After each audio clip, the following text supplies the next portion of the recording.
Selamat siang, bertemu lagi dengan saya Amalia. Saya dari Departemen Periodontologi Fakultas Kedokteran Gigi 4. Pada siang hari ini saya sangat berbangga dan bahagia sekali bisa hadir di sini di acara Reboan di Sekolah Pasca Sarjana Universitas Pajajaran yang bertempat di Jalan Dipati Ukur nomor 35 Bandung. Alhamdulillah pada siang hari ini saya diberi kepercayaan untuk menyampaikan atau berbagi mengenai rokok, vape, dan jaringan periodontal. Karena saya memang berasal dari Departemen Periodontologi di FKG Unpad, maka apa yang akan kita diskusikan hari ini berkaitan dengan kesehatan jaringan periodontal. Dampak buruk merokok terhadap kesehatan gigi dan mulut sebetulnya sudah banyak sekali diteliti dan sudah terbukti merupakan faktor risiko terjadinya berbagai kelainan penyakit gigi dan rongga mulut. Dan ini sudah diteliti melalui penelitian yang lama, penelitian longitudinal dan jangka panjang, dan memang sudah terbukti bahwa efek atau dampak buruk merokok terhadap kesehatan rongga mulut sangat berbahaya.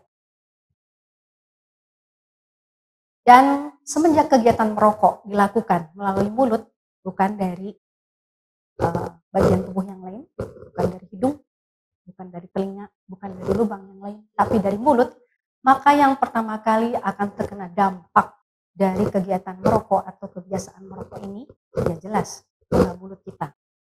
Mulai dari keadaan yang paling ringan, seperti pewarnaan gigi, gusi juga bahkan bisa terwarnai menjadi kehitaman, ada pewarnaan atau pigmentasi. Kemudian bisa terjadi gigi berlubang yang merajalela atau sangat banyak sekali, ya, itu disebutnya rampan karies, atau mungkin kegoyangan gigi yang lebih parahnya, bahkan sampai kepada kondisi yang membahayakan kehidupan seorang perokok, yaitu kanker mulut. Jaringan periodontal sendiri adalah jaringan pendukung gigi yang dapat mempertahankan gigi pada tempatnya, memberi nutrisi, persyarafan, dan perlindungan atau shock breaker dari tekanan daya kunyah. Jadi seperti pohon yang tertanam pada tanah yang kuat, maka seperti itu pula lah gigi akan tertanam dengan kuat bila jaringan pendukungnya juga sehat. Nah, jaringan pendukung atau penyokong gigi ini terdiri dari gusi yang terlihat, kemudian tulang alveolar yang ada di bawah tidak terlihat tertutup oleh gusi, kemudian ada serabut atau ligamen atau selaput periodontal yang itu yang menahan dari tekanan daya kunyah, serta lapisan sementum yang melapisi akar gigi. 4 itu adalah yang disebut dengan jaringan periodontal. Yang merupakan keprihatinan bagi saya, jumlah perokok atau prevalensi perokok di Indonesia itu ternyata sangat tinggi. Kita sekarang berada dalam kondisi darurat, di mana jumlah perokok sangat banyak sekali. Kita sudah mendapatkan piala sebagai negara dengan perokok terbanyak ketiga sesudah Cina dan India. Bahkan WHO mengatakan pada tahun 2017, 1 dari 5 penduduk Indonesia adalah perokok. Berarti kalau dalam satu ruangan ada 100 orang penduduk Indonesia, maka 20 orangnya adalah perokok. Bahkan pada pria itu banyak sekali, sebesar 64,9%, sementara wanita masih lebih sedikit, sebesar 2,1%. Dan Global Adult Tobacco Survey tahun 2021 mengatakan bahwa sebanyak 69,1 juta perokok yang ada di negara tercinta ini, negara kita ini. Akhir-akhir ini ada satu prinsip yang disebut dengan pengurangan bahaya tembakau. Mengapa prinsip ini hadir? Karena melihat bahwa jumlah perokok tetap bertambah banyak, tidak berkurang, walaupun sudah banyak metode atau usaha yang dilaksanakan atau dilancarkan untuk mengurangi jumlah perokok ini. Yang pertama adalah terapi sulih nikotin atau terapi untuk mengganti nikotin yang didapat dari rokok. Dan yang satu lagi adalah pengurangan bahaya tembakau atau tobacco harm reduction. Beberapa metode yang digunakan dalam prinsip ini, yang pertama adalah yang sangat populer ya di Indonesia itu adalah vape atau rokok elektrik atau e-cigarettes. Ada yang berupa pod, ada yang berupa mod, ada heat not burn atau tembakau yang dipanaskan. Ini yang paling populer di Indonesia. Kemudian di Eropa ada snus atau kantung yang berisi tembakau. Itu biasanya diselipkan di pipi atau di bawah bibir. Kemudian ada permen karet berisi nikotin dan ada nikotin patch atau koyo nikotin. Ini adalah beberapa metode yang diharapkan dapat menjadi metode alternatif untuk perokok berhenti merokok. Jadi ini merupakan metode yang bisa ditawarkan kepada perokok untuk berhenti atau beralih. Lalu apa bedanya? Kalau rokok dibakar seperti halnya api membakar kayu, itu akan menghasilkan asap, akan menghasilkan tar.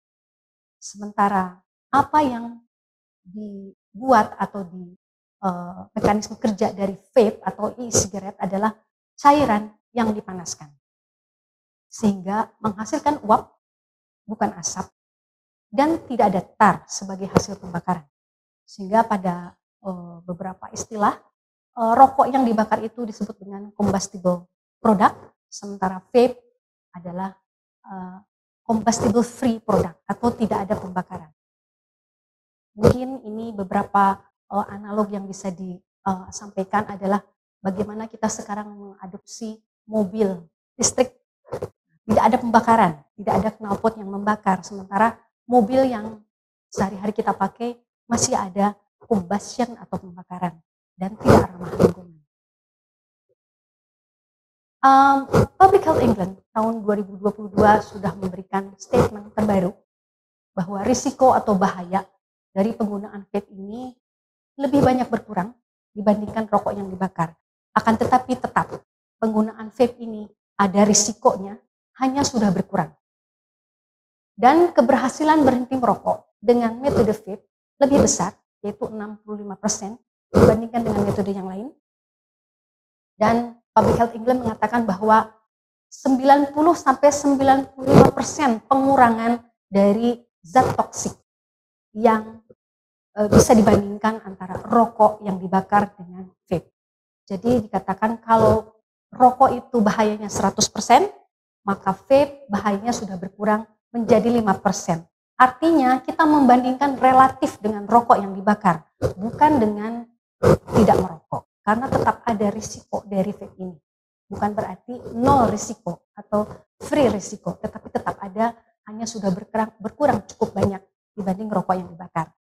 Dan yang berbahaya itu adalah hasil pembakaran berupa tar, bukan nikotinnya sendiri. Walaupun memang nikotin ini menyebabkan kecanduan atau bersifat adiktif, tetapi nikotin sendiri bukan merupakan zat penyebab kanker.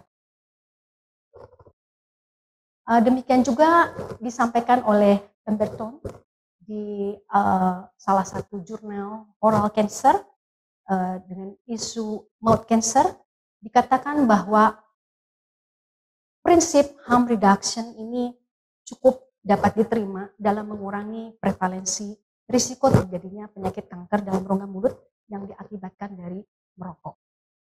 Karena rokok yang dibakar itu mengandung tembakau, sementara heat not burn masih tetap mengandung tembakau, sementara e-cigarette atau vape itu bisa mengandung ekstrak tembakau atau bahkan tidak mengandung tembakau sama sekali.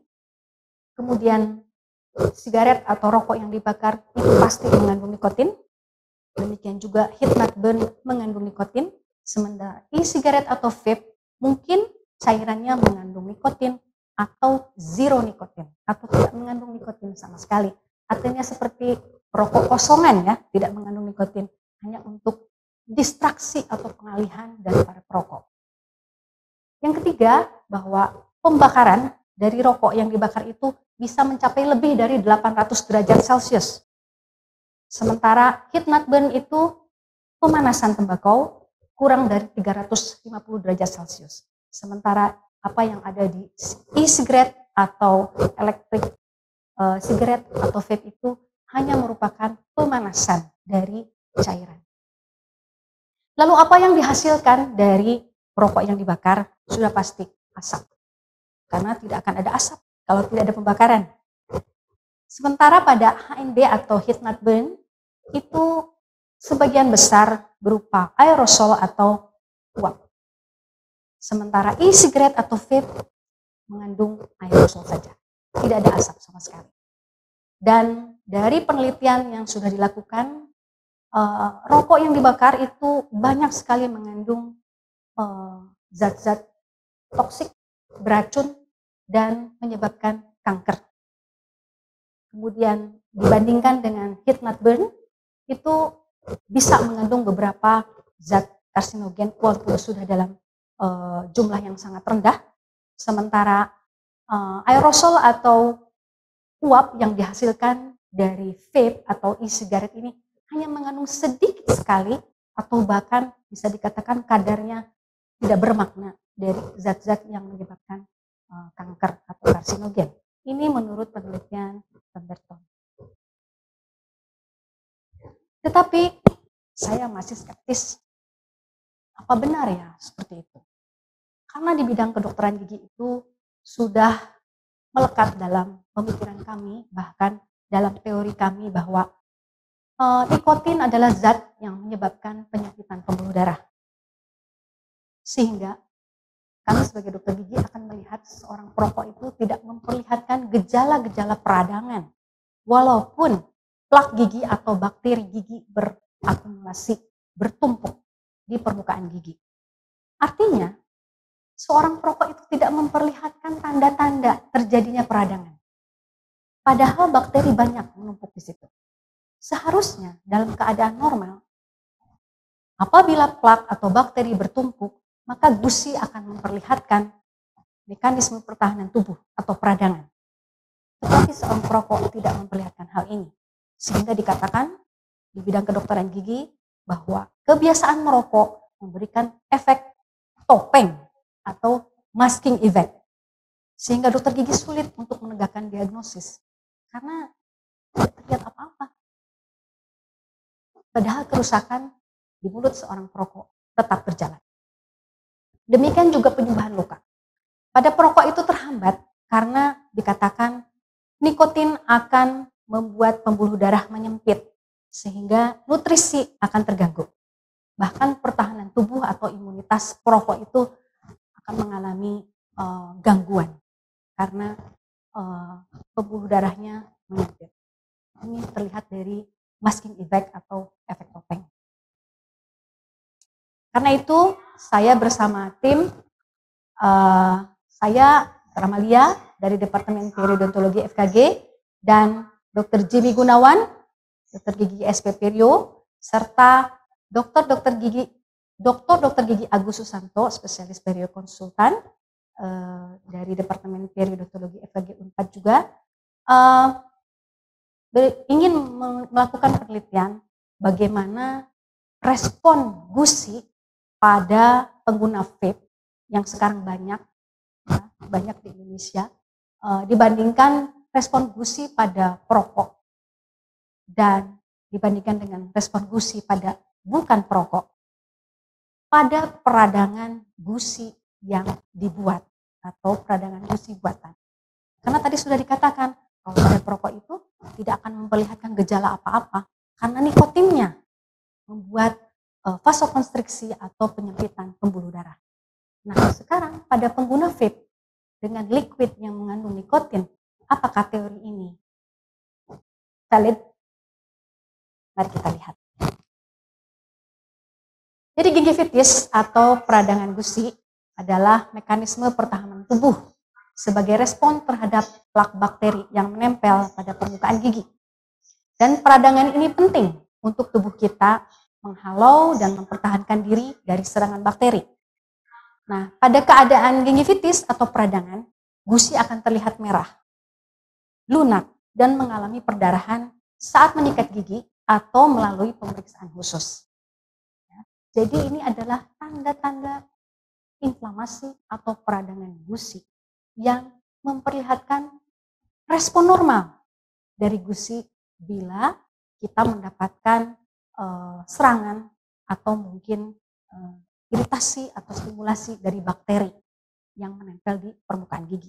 Jadi ini adalah suatu respon normal. Akan tetapi perokok tidak memperlihatkan tanda-tanda peradangan ini. Pada penelitian yang dilakukan oleh beberapa ahli, mereka mengatakan atau menemukan bahwa bila seorang perokok mendapatkan eksperimen atau peradangan gusi buatan, gusinya tidak memperlihatkan tanda-tanda peradangan ini. Ya karena ada masking effect atau efek topeng. Apakah pertahanan tubuhnya melemah? Apakah nikotin yang terdapat di rokok tersebut menyebabkan penyempitan pembuluh darah sehingga tidak ada gejala peradangan? Bagaimana dengan pengguna vape? Katanya vape sudah berkurang risikonya dari rokok dan dikatakan bahwa nikotin itu bukanlah hal yang berbahaya. Tetapi apakah benar? Mari kita buat peradangan gusi buatan atau disebut juga eksperimental gingivitis atau peradangan gusi buatan. Jadi ini adalah suatu kondisi di mana subjek atau partisipan diminta untuk tidak menyikat gigi selama waktu tertentu atau 21 hari. Ini adalah model eksperimental gingivitis yang dibuat oleh WHO tahun 1965. Apa tujuannya? Tidak boleh sikat gigi. Tujuannya adalah supaya plak bakteri bertumpuk di permukaan gigi. Dan kita evaluasi, kita observasi seperti apa sih respon gusinya. Itu yang diharapkan. Gusi memperlihatkan tanda-tanda peradangan sebagai respon pertahanan tubuh yang normal terhadap plak bakteri. Ya, jadi kita buat ya peradangan gusinya. Pada penelitian ini partisipan yang diundang untuk ikut dalam riset ini ada 3 kelompok, yaitu kelompok perokok yang mengkonsumsi rokok yang dibakar, lalu pengguna vape dan bukan perokok, tentu saja sudah mendapatkan persetujuan dari Komite Etik Unpad dan setiap partisipan menandatangani informed consent atau persetujuan setelah penjelasan. Kemudian kriteria inklusi atau partisipan yang diundang dan dapat mengikuti penelitian ini adalah pria atau wanita umur 18 hingga 55 tahun, orang dewasa ya, yang diperbolehkan untuk mengkonsumsi produk-produk rokok atau nikotin. Kemudian yang dimaksud dengan perokok itu adalah perokok yang mengkonsumsi atau memiliki kebiasaan merokok yang dibakar atau combustible product, paling sedikit 2 tahun. Apabila dia masuk kelompok vape, maka orang tersebut harus sudah menggunakan vape dengan liquid yang mengandung nikotin, paling sedikit 2 tahun. Untuk kelompok bukan perokok, tidak boleh atau tidak pernah merokok atau menggunakan vape sama sekali. Kemudian harus memiliki gigi asli, paling sedikit 10 gigi di rahang bawah, dan tidak menderita periodontitis atau peradangan gusi, karena nanti peradangannya akan kita buat. Kemudian pasien atau partisipan tidak diikutsertakan apabila menggunakan rokok dan vape bersamaan. Jadi ada beberapa orang yang menggunakan kedua ini, disebut dual users. Kami keluarkan dari penelitian ini karena nanti akan bingung yang mana ini, perokok atau pengguna vape. Kemudian sedang hamil atau menyusui, tidak disertakan, atau memiliki tambalan atau gigi berlubang di dekat gusi, atau sedang dalam perawatan ortodonti, pakai kawat, atau ada gigi tiruan, karena itu nanti akan menyamarkan hasil penelitian, atau mungkin menyalahgunakan obat-obatan, atau sedang dalam terapi obat anti peradangan, steroid, anti sakit, obat KB, atau antibiotik dalam waktu 6 bulan sebelum penelitian. Itu semua tidak kami masukkan ke dalam subjek penelitian. Sebelum penelitian dimulai, jadi setiap partisipan menerima profilaksis atau pembersihan gigi terlebih dahulu supaya semua kondisinya homogen, plaknya dinolkan terlebih dahulu. Semua dibersihkan permukaan giginya.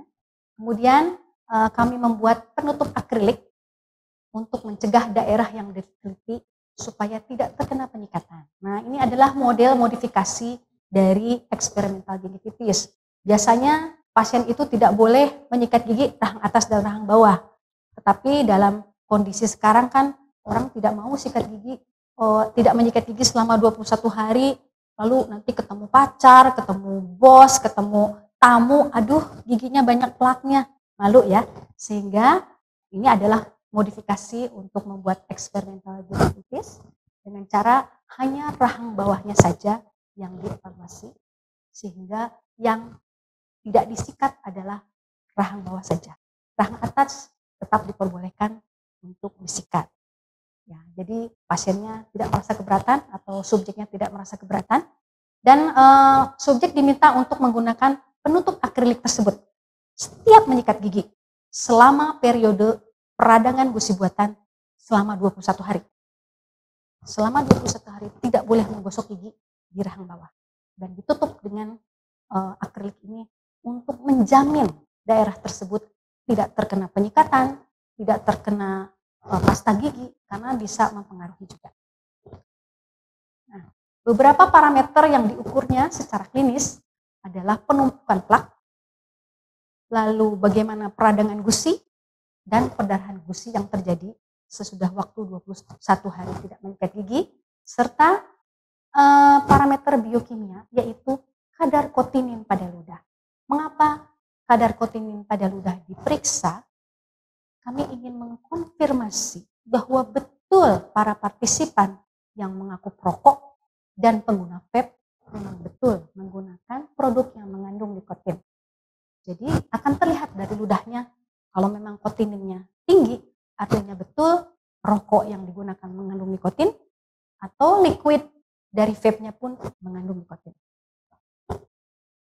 Nah, ini adalah hasilnya berupa karakteristik demografis. Usia tidak ada perbedaan antara bukan perokok dan vapers. Ya, rata-rata 28 hingga 29 tahun. Kemudian gender ini memang lebih banyak laki-lakinya daripada perempuannya. Perempuannya cuma sedikit. Kemudian berapa rokok yang dikonsumsi per hari? Ini untuk perokok aktif rata-rata 13,6 batang sehari, cukup banyak. Sementara vapor atau pengguna vape itu dulu waktu belum pindah ke vape, mereka mengkonsumsi 22,8 batang rokok sehari. Cukup tinggi ya. Kemudian lama merokok, kelompok perokok di sini adalah 11 tahun rata-ratanya, cukup lama. Dan vapor atau pengguna vape, mereka sebelum berpindah ke vape rata-rata merokok rokok yang dibakar selama 7,8 tahun. Kemudian konsumsi cairan vape per hari, para pengguna vape itu rata-ratanya 6,4 ml per hari. Dan nikotin yang diakui oleh mereka digunakan itu menggunakan yang 7 mg per mililiter. Dan lama menggunakan vape-nya atau berpindah ke vape-nya rata-rata 4,4 tahun. Kemudian hasil dari parameter klinis yang kami temukan, ini akumulasi plak dapat terlihat bahwa tidak ada perbedaan. Selama 21 hari 3 kelompok ini tidak mengikat gigi di rahang bawah, maka akumulasi plaknya tidak ada perbedaan, sama-sama banyak. Ya, karena tidak sikat gigi ya, terbayang selama 21 hari tidak sikat gigi di rahang bawah, terlihat bahwa akumulasi plaknya cukup banyak. Indeks plaknya 2, ke atas, itu termasuk cukup banyak dari skala 0 sampai 3. Kemudian peradangan gusi. Nah, di sini barulah saya melihat adanya suatu temuan yang cukup mengejutkan ya, karena saya menduga bahwa vape juga akan tidak memperlihatkan peradangan. Tetapi ternyata di sini terlihat bahwa peradangan gusi cukup terlihat pada bukan perokok dan pengguna vape, sementara perokok itu sangat rendah peradangannya, tidak terlihat. Dan terlihat dari p-value-nya signifikan, berbeda. Lalu perdarahan gusi pada bukan perokok dan pengguna vape sama-sama memperlihatkan adanya respon perdarahan. Ini normal dalam keadaan inflamasi, ya, karena salah satu tanda dari peradangan adalah adanya perdarahan gusi. Tetapi pada kelompok perokok kecil sekali, bahkan kami lihat kering, ya, tidak ada perdarahan sama sekali. Padahal seharusnya dalam keadaan 21 hari tidak menyikat gigi itu harus ada tanda-tanda peradangan, tapi pada perokok tidak terlihat. Dan ini sejalan dengan apa yang sudah diteliti oleh para ahli sebelumnya. Dan untuk mengkonfirmasi bahwa betul perokok menggunakan rokok yang mengandung nikotin dan vapor juga menggunakan cairan yang mengandung nikotin, terlihat dari kadar kotinin ludah. Bukan perokok hanya 4,3. Mungkin dapat dari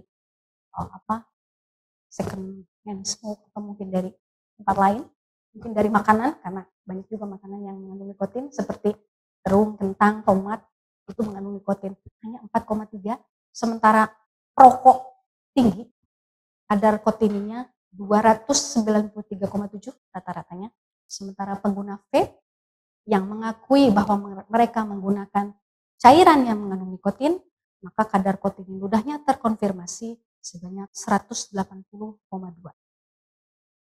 Dan dari analisis post hoc terlihat bahwa peradangan gusi dan perdarahan gusi pada bukan perokok dan pengguna vape lebih banyak terlihat dibanding perokok.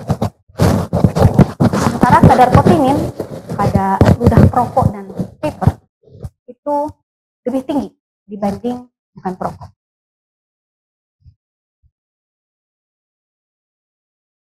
Ini adalah gambaran dari periode 21 hari tidak menyikat gigi. Terlihat bahwa BP itu adalah bukan perokok. Yang di tengah itu adalah perokok. Dan yang paling bawah itu adalah pengguna vape. Terlihat bahwa gusinya saja terlihat kehitaman pada pengguna vape. Akan tetapi pada perokok terlihat sekali bahwa gusinya mengalami pigmentasi. Pada pengguna vape sudah tidak ada, ya. Kemudian dengan adanya stimulasi ringan, terlihat bahwa ada perdarahan pada bukan perokok dan pengguna vape, sementara pada perokok sedikit sekali perdarahannya. Dan ini memperlihatkan bahwa betul rokok akan menutupi tanda-tanda klinis dari peradangan. Dan ini merupakan red sign, ya, red flag, karena tanda klinis tidak terlihat, tapi kerusakan terus berjalan, sehingga sulit untuk menegakkan diagnosis. Jadi dari hasil penelitian ini, walaupun akumulasi plak bakteri sama banyaknya pada perokok, bukan perokok, dan pengguna vape, tapi perokok tidak memperlihatkan peradangan gusi dan perdarahan yang diharapkan terjadi. Artinya, fungsi pertahanan gusinya terganggu pada perokok. Lalu pengguna vape dengan cairan bernikotin, ini terkonfirmasi, ya, dari kadar nikotinin pada ludah, tetap memperlihatkan adanya peradangan dan perdarahan gusi. Sehingga kami berasumsi bahwa mungkin bukan nikotin yang menyebabkan masking effect atau efek topeng, tetapi mungkin zat lain.